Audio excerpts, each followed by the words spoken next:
On day 29, we will explore Acadia National Park and drive to Bangor, Maine. We'll be covering this part of our... We'll leave the hotel early in the morning and look around the park on both sides before heading to Bangor for the night.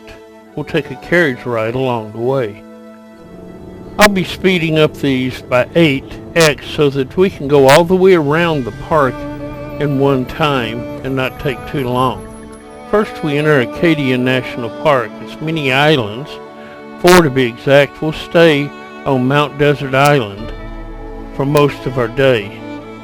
We'll be looking around this area first.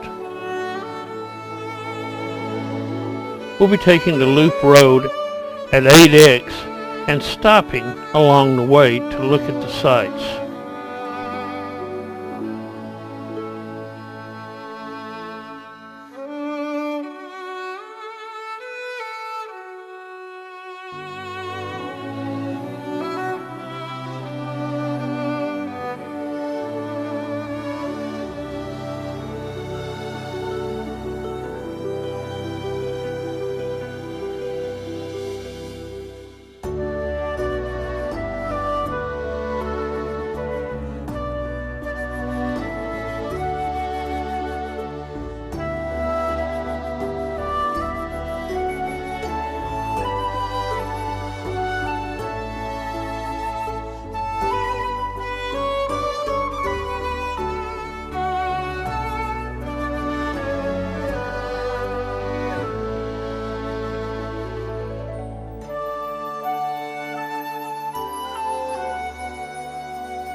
Out in the middle of the pond is a beaver den.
We've now come to Sand Beach in this area, and we're going to walk down and look at the beach a little bit. There are rules, and remember it's quite cold even in the water.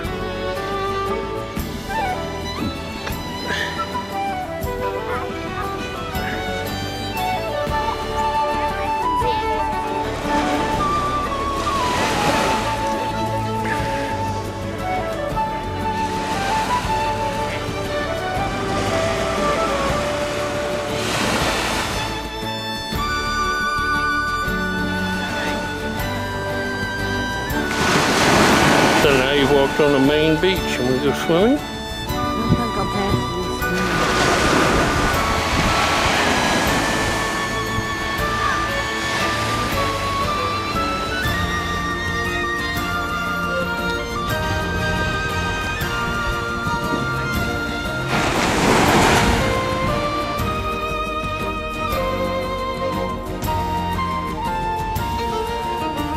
Now it's time to head back up and get in our car and head on to other sites.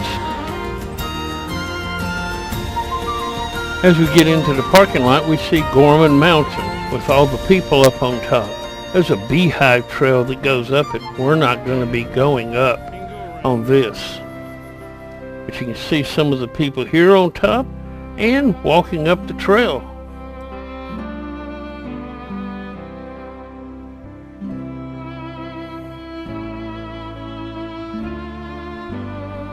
Next we'll make a couple of stops and look at old Soaker shoals.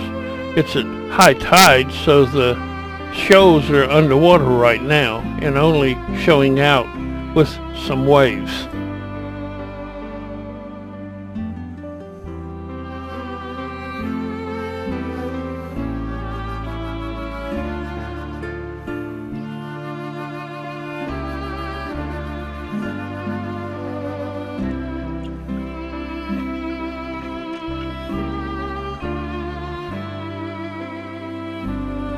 Now we arrive at Thunder Hole and we'll look here.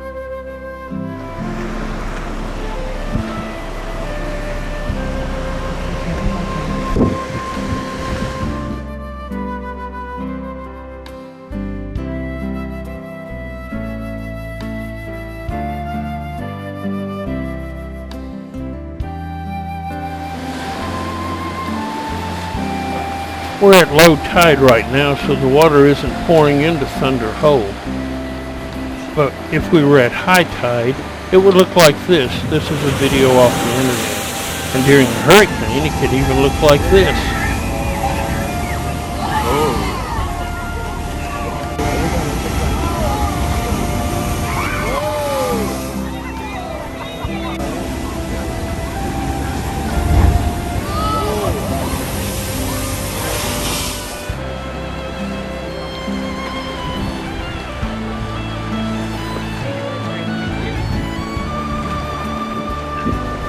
Didn't go all the way down there that time. No, I didn't plan to. And now it's time for us to do a little shopping in the gift shop.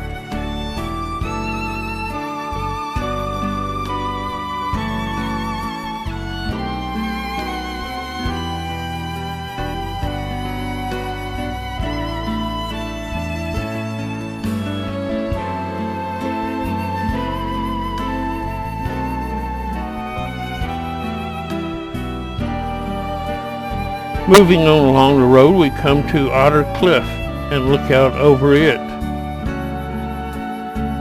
Here we'll be able to see some of the other shoals in the area.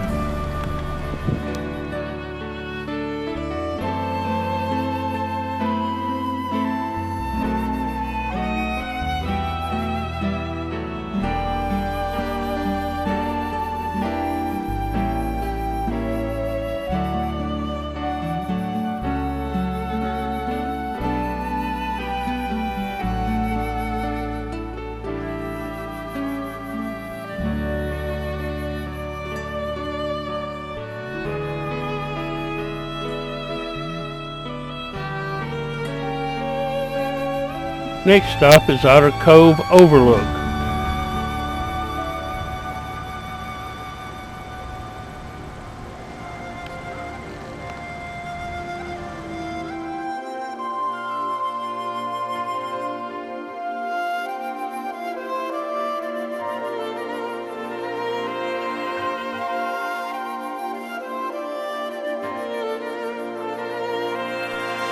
And then we park on Otter Cove Causeway and look around there some.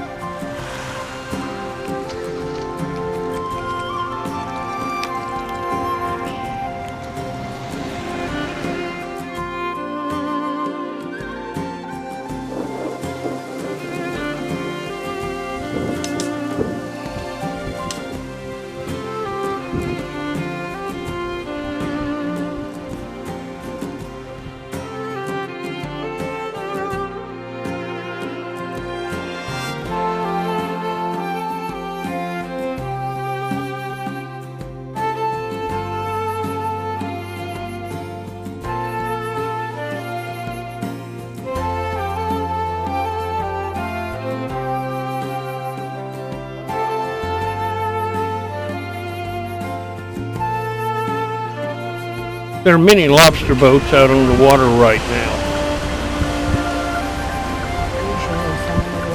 Lots of boats.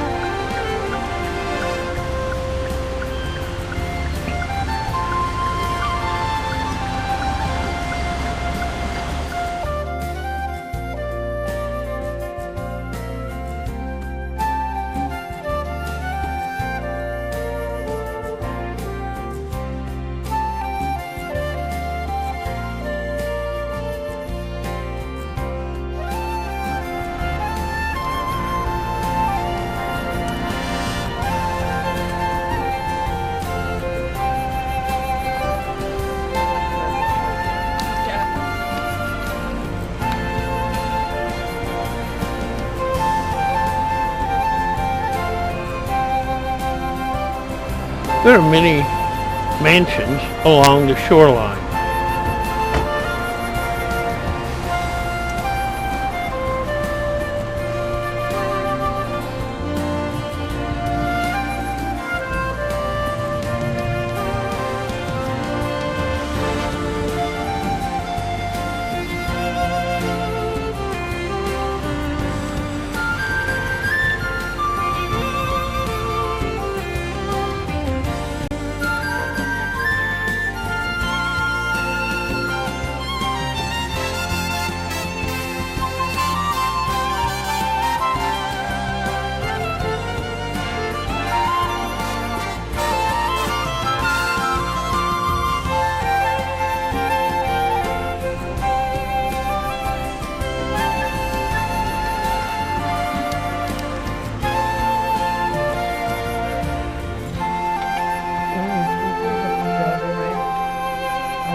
Almost.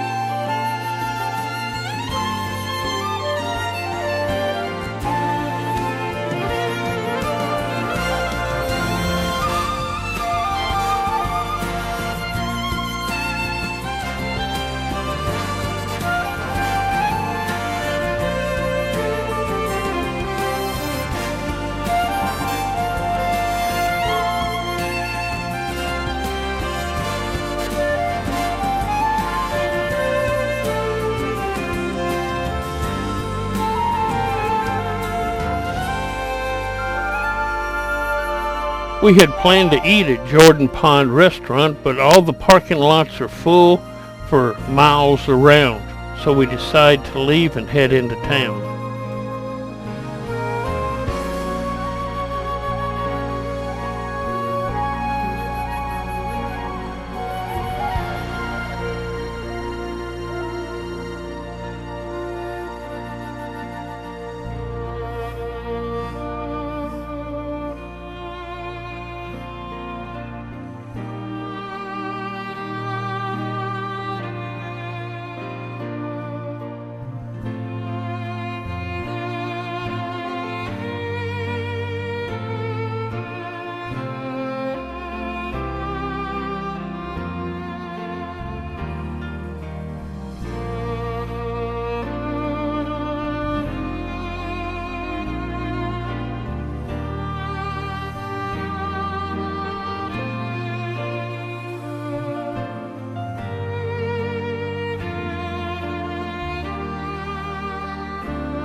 We're now leaving the park and heading into Bar Harbor.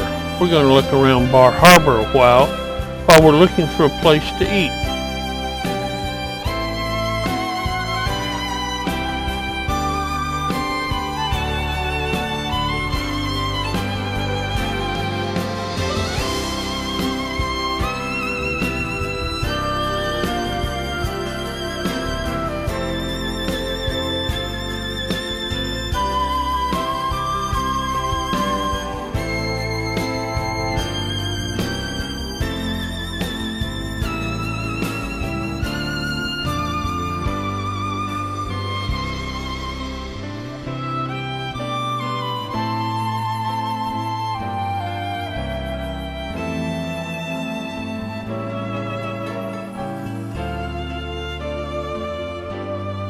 We finally settle on Jordan's restaurant. They have blueberry pancakes made with wild blueberries.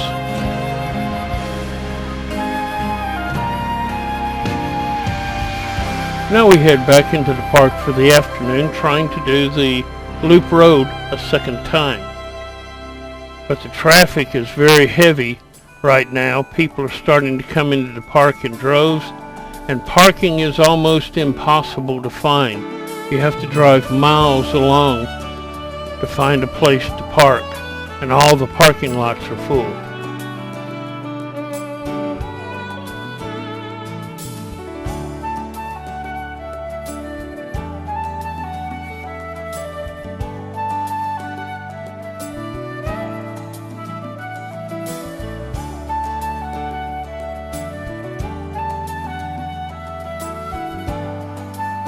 We finally decide to drive to the other side of the park and see how it is over there.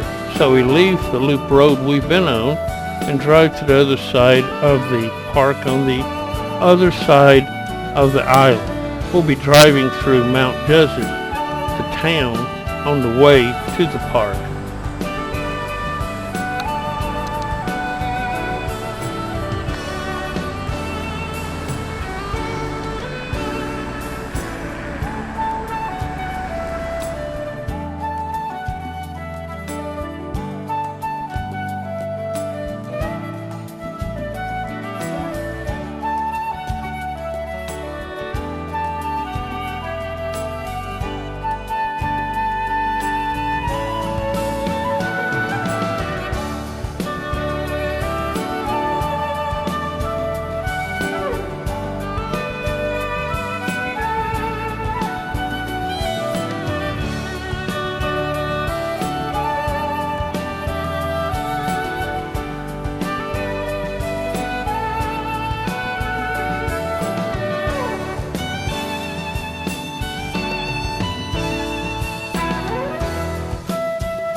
We don't have a lot of time to be on this side of the park, as we have to be back in a couple of hours to go on our carriage ride. So we're just going to look around and not stop very many places, and as you can see, there's not a lot of parking anywhere.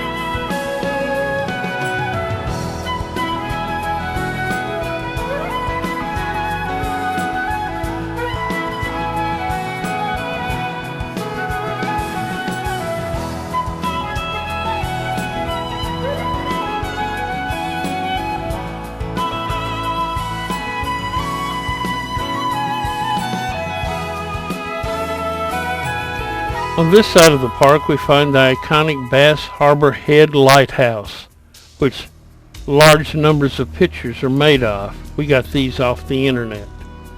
And now we keep on driving around the park, and soon we'll be heading over to get on our carriage ride.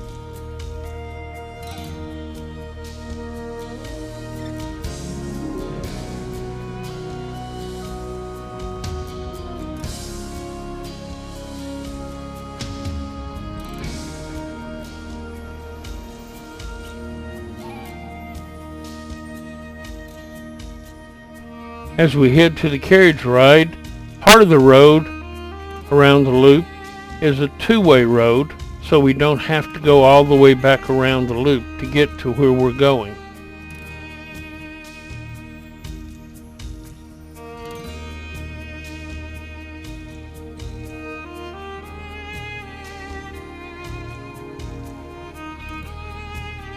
and soon we're arriving in the stable area. Here come back some of the wagons that went before us. The wagons will come back, let off their people, unhitch their horses, and then walk them into the stable for the night.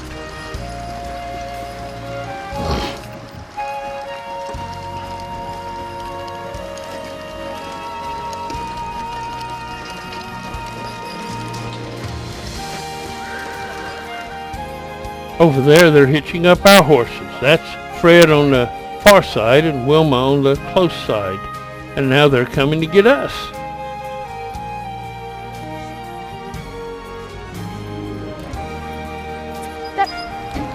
Emma will be driving our horses, Wilma and Fred. Well, welcome And Leah to will be our Wildwood tour Stable, guide. everybody. And what's your name? We're going to let My them name do is the Leah. talking from now Yep. on. We're going to be taking you around Day Mountain today. It'll be a 1-hour tour.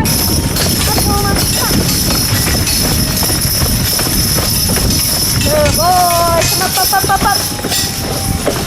boy. Come up, boy. I know, big girl. Oh, give it up. It was a good try. It's a little unseasonably warm. Some parts of Maine haven't even gotten their first frost yet. Right. And they typically expect that by Labor Day. So things are pretty warm right now. We're pretty lucky to have Emma in a t-shirt. Her mane is showing. Roll it up. Yeah. Are a crossbreed. So they are part Percheron, part Belgian. Yep. And they're our youngest team. They're newest to us this season. 6 years old. So these guys are still babies as far as draft horses are concerned. Yeah. Yeah, we saw your black and white Belgian. These two came to us retired from the Amish, so out of Holmes County, Ohio, and they're perfect for farm work. They really are. Doing this kind of work for them is literally a walk in the park. They're used to the resistance of a log right on the ground or a plow in the earth, so they're really used to a hard job where we got wheels. We have exposed piping. So And where do they go? they go north. They go to southern Canada almost, about 12 miles from the border. There's a couple of family farms up there. We pull their shoes off. They don't earn their keep. They get a 7-month vacation, which they're 6 days from. We go here that tonight it's going to dip down. It's pretty cold. We're hoping that it's going to make them hot tomorrow. But how long does it take for the leaves to change color? It's quite a process, and it depends on a couple of things. Really, the cold weather Right. and the light, but it really needs to be cold. Right. I really love the way Emma describes it. Do you want to talk a little bit about the chlorophyll and the damage that's caused? So it's basically like how the photosynthesis process in a tree works is each cell has chlorophyll in it. Right. And that is like a bright green.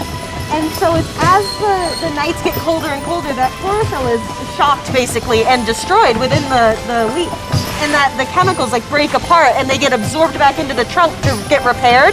But it's too cold and the tree doesn't want to waste that nutrients repairing this damaged chlorophyll to just send it back up and have it get damaged again. So it stays in the trunk. So it's basically the chlorophyll leaving the leaves and going into the trunk. And then you're just seeing the cells that are, empty at this point. There's no chlorophyll in them. So you're seeing the refraction through the cells, and that's what changes, that's what makes them look like they're bright colors. The maple leaves, usually rock maple and sugar maple turn red. Most of the other maples will turn orange or yellow. It depends on the sugar content. Actually, I don't know specifically why those two are special. Birch trees will always turn yellow. And for the most part, these are these beech trees. Now I say it, that's a white birch. There's beech trees in here somewhere, I swear. The beech trees and the oak trees are the last to turn, and those will usually turn red or yellow. It depends on the oak trees. Sometimes will turn red, sometimes will turn orange. But I think it can be a really gradual process, but it can also be a very quick process. Yeah. And sometimes through that process, if it's, you were talking about it and how it can just kill the leaf rather than change the color, like they'll just fall. If it's slowly, like if it doesn't have a quick, really dippy cold night, those cells will just get destroyed and then it all just turns brown because the cell structure gets all muddled. Yeah. So that's why in New England specifically, like in other parts of the world, the leaves turn brown and die. But here, it's such a quick shock that it kind of preserves the cell structure, but that chlorophyll just evacuates the cell. Yeah. So it just depends on the weather. Yeah, some of them turn faster than others. Like October 1st, we had a guest on the Carriage and was just like, so when does it change? And we were like, hold on, you know, hold on, like give it a minute. It needs a little time to do this. But typically, we've got a gentleman that drives horses here. He's 76 and he's been in Maine all his life, just about all his life. And he says, historically, October 12th. October 12th is the peak. Well, I have seen some videos about why these roads are here. Yeah. Can you talk to us a little bit about why we have carriage roads instead of driving roads? You got it, absolutely. I think that's such a great question. So the reason why we're on a carriage road right now and not a road for the automobile is John Rockefeller Jr. comes here in 1910 and he purchases a cottage over on Bar Hill. He needs a driveway and he also needs kind of a playground, somewhere where he can drive his horses. This is one of his favorite pastimes. So he starts on this project in 1913. He starts 12 miles of carriage road over on that 150-acre parcel, and it's going really well. He's having a great time. Also, one of his hobbies is carriage road building and bridge building, so he's kind of getting to do everything he likes to do when he's up here vacationing in the summer. Well, some other gentlemen are putting together the national park at that same time. Charles Elliott and George B. Dorr are trying to gather as much land around here as they can to preserve it. Folks here are logging, quarrying the granite, developing the land for tourism. And so there's a lot of threats to this area. So while these gentlemen are putting together the park, they see what Junior's doing. They think that's a pretty good idea. How nice that would be to add some carriage roads to their national park. And so, I'm sure through a meeting of minds, Junior agrees to expand his carriage road system an additional 45 miles. That's why we have such an expansive 57-mile carriage road system. And it's also important to note those two distinctions. One is and was private property, and the other one was for the purpose of the national park. I'm going to interrupt myself to point out the Atlantic Ocean over there. And don't worry, we got that view for at least the next 10 or 15 minutes as we come around the mountain here. And then all in through here, they look very dead now. But come July, everything up here is all blueberries. Right off the carriage road. They're purposely planted here so you can have a snack and enjoy the view. I did want to mention the road construction to you just because you were asking earlier. Sorry, I don't mean to interrupt. Go ahead. I got such a good visual example here, and this retaining wall here is a perfect example of what's called stone laying. And it's this type of construction method that is beneath us also. This is how they build the road. But if you can imagine it, slabs of granite like this beneath us 16 feet across, not just a little section of a wall, right? So anywhere that we're riding, when we're in the forest floor, we're on at least 2 of those layers. Now when we're built up, and I'll point out in a later section, they do have to build up in many, many layers to bring us up off the forest floor so he can maintain the road. So I'll continue to talk to you about that as we're going along. Okay. But Miss Emma here, she's going to frame us, she's going to set us up with a picture-perfect view of Baker Island out the back here. If you guys can't see in the back, let me know. I can take a step up. Probably, yeah, that would be good. Yeah, One more step. not quite. There we go. Yeah. There you go. So what you're looking at there is Baker Island, and it looks from our vantage point almost like it's a part of the mainland because of the low tide right now, but it is in fact a part of Little Cranberry. So it is part of those islands out there. We used to have a farming community on it way back in the day. The Gillies were responsible for keeping the lighthouse out there. If you squint real good, you can see a little white dot there in the middle. That is the lighthouse. Still does work. If you were to come out here and it's dark, you would see the light. But unfortunately, if you're out on the water, it's no good to you because you know about the road construction because Fred and Wilma are the type of draft horse that would have originally helped build these roads because we're talking about a project that starts in 1913 and back then it was a lot of guys with a bunch of horses, oxen, stone boats and pulley systems, right? That's how we start this kind of project. Rockefeller Jr. hires local folks and really stimulates the economy here. But he also brings over Italian stone layers. And those are the folks that teach the locals how to cut and quarry and lay this stone. If you notice on all these coping stones to our side, that's going to be our natural guardrail, you'll notice notches along the edges and the corners. That is the evidence of the feather and wedge technique, which is stone cutting technique with hand tools.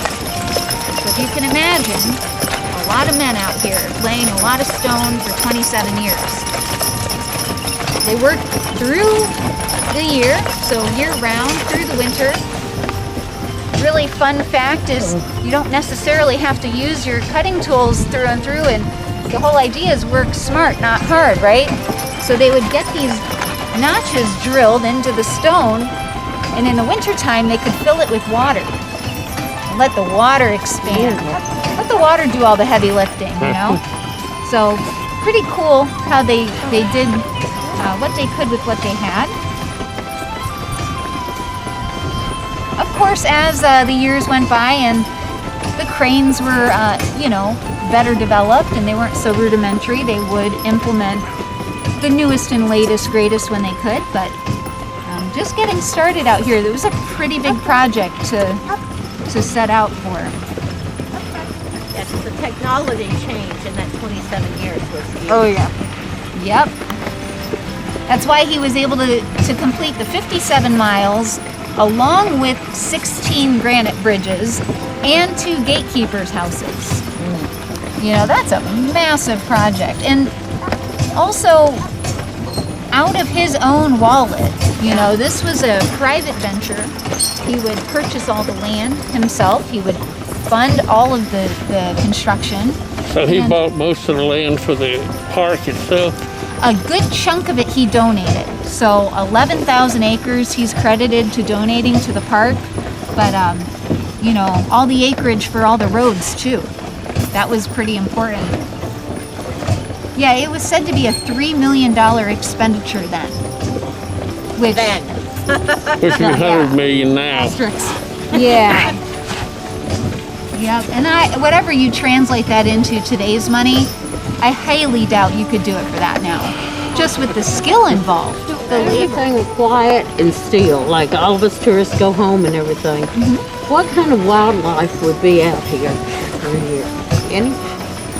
Maine wildlife. Yeah, we see, even though we're out here, we have seen white-tailed deer, porcupine, fox, wild turkey. Moose out here. So the moose you can find in Bar Harbor on the t-shirts. Okay, that's the only place you'll find a moose. That's where you're going to find them on the island.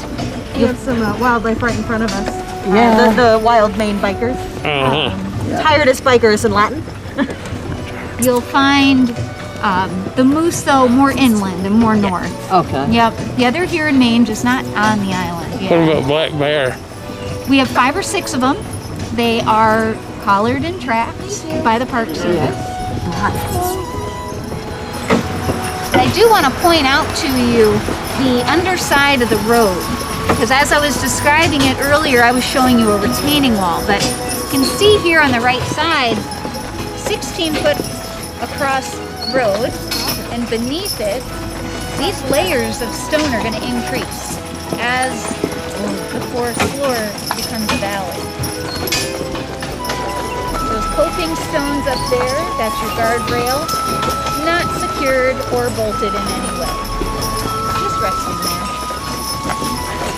Now, you're not saying these stones below there go all the way through. They sure do. They go all, oh, so they're not just a retaining wall, they're actually a 16-foot thick wall. So I've got a point up here, it's called a box culvert, and that's going to allow you that x-ray vision so you can see what I mean. It is stone through and through.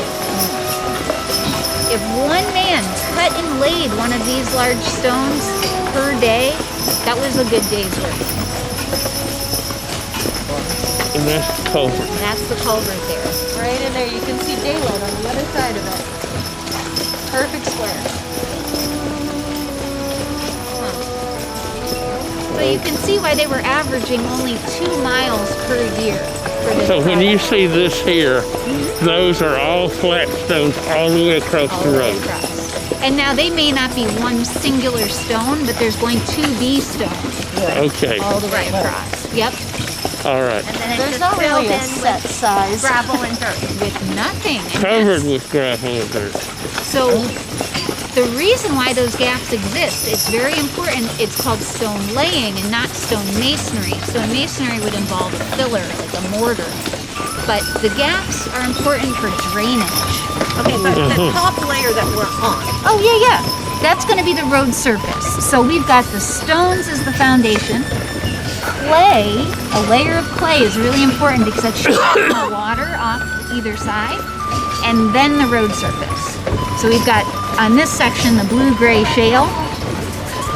Over on the original property section, it is still crushed pink granite, and that's more historically accurate for what all of the roads would have been covered with. But those gaps are important for drainage, but also room for the stones to expand and contract. Yep. So very important gaps.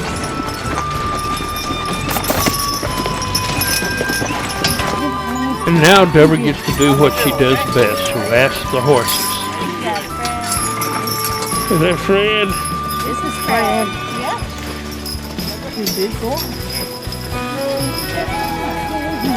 Now my understanding, horses have friends, usually. Horses have friends, usually, don't they? And now it's time to bid Mount Desert Island goodbye and head to Bangor, Maine, where we'll be spending the night.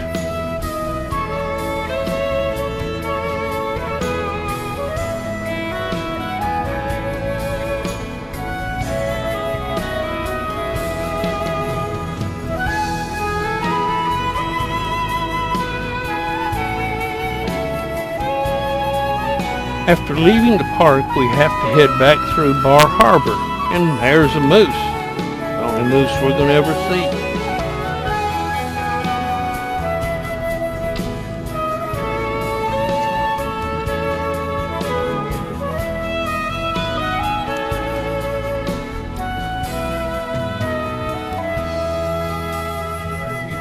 And now it's time to leave Mount Desert Island. Again, this little bridge is the only way on and off the island without a boat. And now we're back on the mainland and headed toward Bangor, Maine.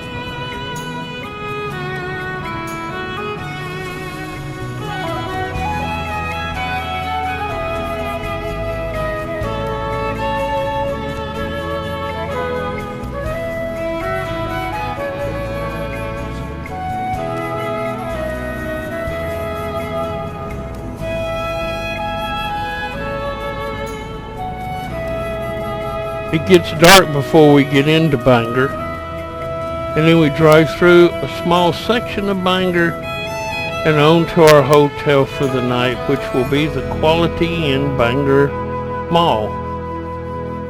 And this brings us to the end of day 29.